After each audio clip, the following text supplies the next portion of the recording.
Linda called me 3 weeks after her husband had passed. Tom's pension was gone, not reduced, but gone. He didn't make the wrong choices. He actually made them in the wrong order. And it cost their family $342,000. He claimed Social Security first, then he chose the pension single life, then he missed the tax window in between. And each decision made the next one worse. Nobody had walked him through what order to make them in. This video is for families who are getting close to retirement with both a pension and with Social Security. And so if that's you, let me be honest about something. You've got a foundation that most retirees would give anything to have. You got 2 streams of income guaranteed for the rest of your life. But unfortunately, there's a trap. Having both doesn't make retirement simpler, it makes it more consequential because you have 2 permanent decisions to make, and the order you make them in matters more than the actual choices. See, Tom and Linda learned that the hard way. I'm going to walk you through the 3 decisions Tom made, the order he made them in, and what it cost them. Then I'll tell you about another family, Greg and Nancy, who made the exact same decisions, but in a completely different order. And it was a $342,000 difference. My name is Chris McClure. I've been a financial advisor for over 31 years, and I put these videos together about, say, once a week or so. And I'm providing honest information for high net worth families who've worked really too hard to leave money on the table. And so it started when Tom was 62.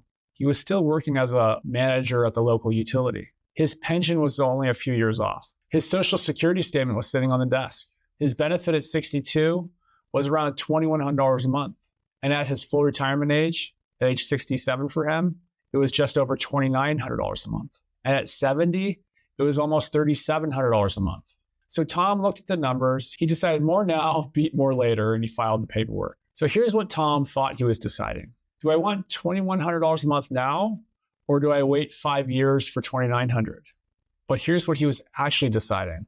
What's the floor of Linda's income for the rest of her life if I die first?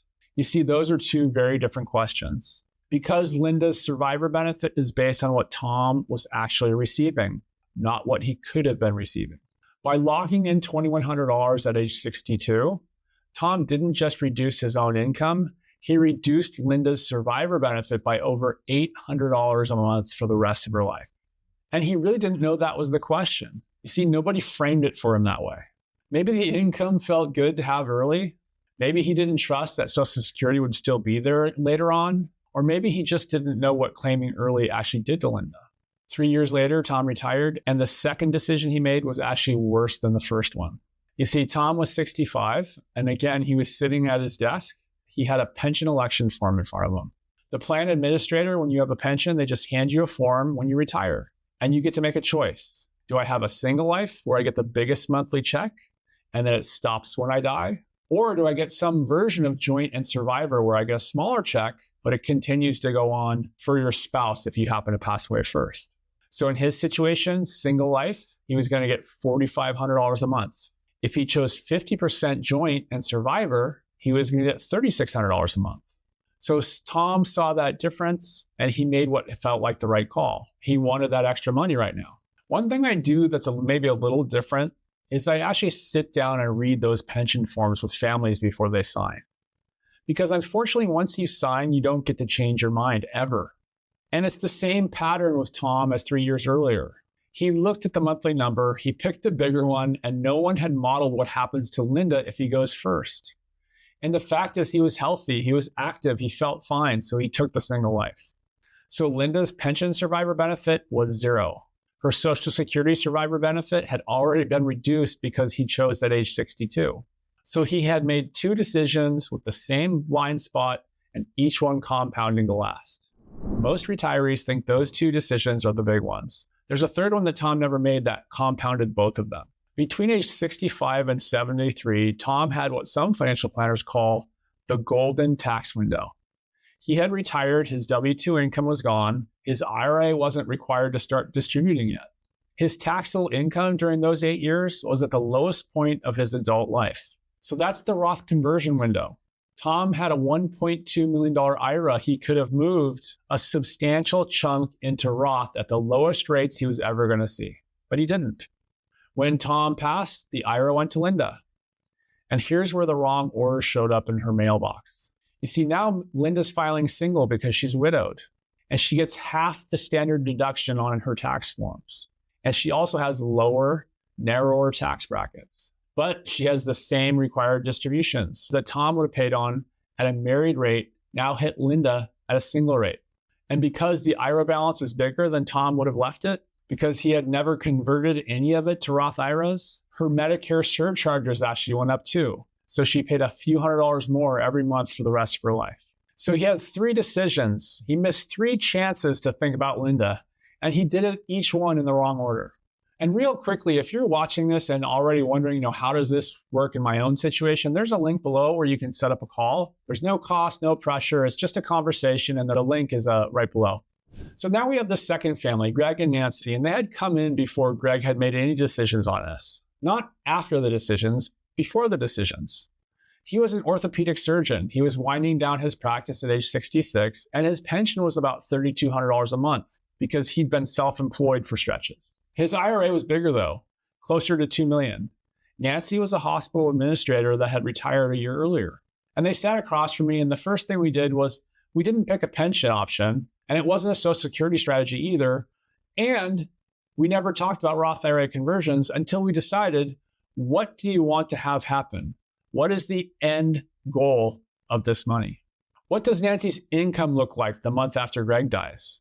Under every combination of pension election, Social Security claiming age, what does she actually receive? You see, that's the question that should drive every decision. And the fact is, almost nobody starts there. When Nancy saw on paper what her income would look like under the single life pension if Greg had passed away at age 74 versus the same scenario with a 75% joint survivor, she looked at Greg and said, you know what? I'm not signing anything that leaves me with less. So that was it. The decision was made.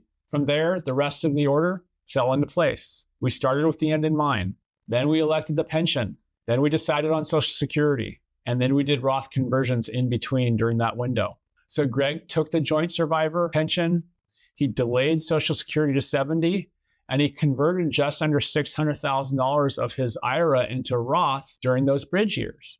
And Greg had passed away at age 76, and unfortunately, none of us saw it coming. And Nancy's income today is about $6,100 a month between pension survivor and maximized Social Security. Plus now she has a Roth balance over $1.6 million she'll never have to pay $1 of tax on, and it goes to the kids tax-free too. It was the same starting point as Tom and Linda, the same wealth, the same retirement window. It was just different order. $342,000 difference. And you might be wondering how Tom ended up making these decisions in the wrong order in the first place. And it wasn't bad advice. Tom had a CPA, did his taxes for 15 years. He had an investment person that handled his IRA. He had an HR person at the utility who walked him through his pension paperwork. And he even had a Social Security officer that processed his enrollment. So he had 4 professionals. They were just in 4 different lanes. Not one of them was looking at the actual order of decisions across all 4. The CPA saw the tax return, the advisor managed the IRA, but didn't touch the pension or the Social Security strategy. The HR person handed Tom the form and gave him a 30-minute window to talk about it and waited for the signature.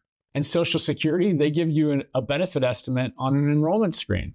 So each professional made decisions in their own lane, but none of them was thinking about the sequence or the order of making these decisions. Tom defaulted into the wrong order because the only person who could have set the order was Tom himself. And Tom, frankly, didn't know that's what he was supposed to be doing. Or someday someone might tell you the pension election is the HR's job, or that Social Security time is your problem, or that Roth conversions is the CPA's department. And that's how families like Tom end up in the wrong order. That's how they lose $342,000 for their spouse, for their wife, for Linda. It's not because anyone gave bad advice. It's because the people just weren't talking to each other. You see, that's the gap. And retirement, these decisions are almost always permanent, and the dollars are real. And nobody's job is to decide in the orders. And that's where families lose out. That's where Linda lost. So if you're approaching retirement with a pension and Social Security, and you've never had someone sit down and model the order, starting with the end in mind first, then the pension election, then the Social Security timing, and then the Roth window in between, that's exactly what the link below is for. If you click on the link, I'd love to chat with you sometime. There's no cost, no pressure. or just having a conversation about what your full picture looks like. Hopefully this was helpful. I really love making these videos, and I'll see you on the next one.